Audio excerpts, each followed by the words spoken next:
1916 election hinged on the question of America's neutrality in the war.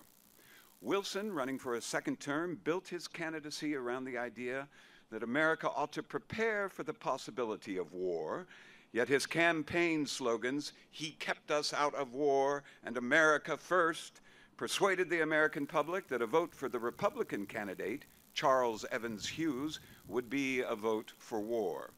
While many embraced the slogans, others criticized them. Teddy Roosevelt.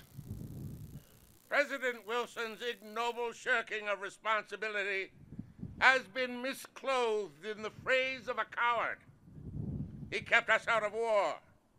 In actual reality, war has been creeping nearer, and we face it without policy, plan, purpose, or preparation. In September 1916, Wilson accepted the Democratic nomination for president.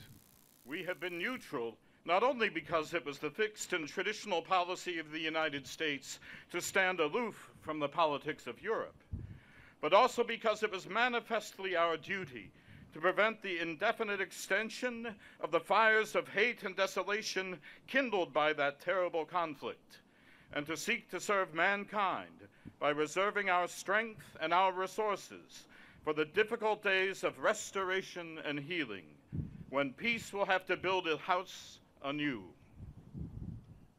The debate reached every corner of American society.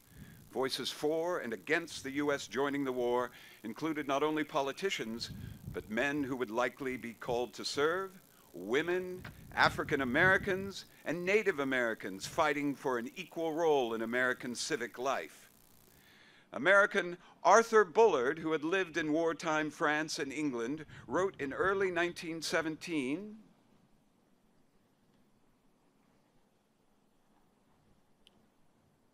"Whatever the diplomats may like to call it, this is war, and we do not know how to fight. We have no American general who ever commanded an Army Corps. Not one of our naval officers ever fought against a dreadnought. None of our artillerymen ever fired a real shot at an enemy aircraft. We must learn. The war is upon us, and we must decide what we are going to do about it. We who love peace ought to keep out of war as long as possible, and when we are forced to go in hard.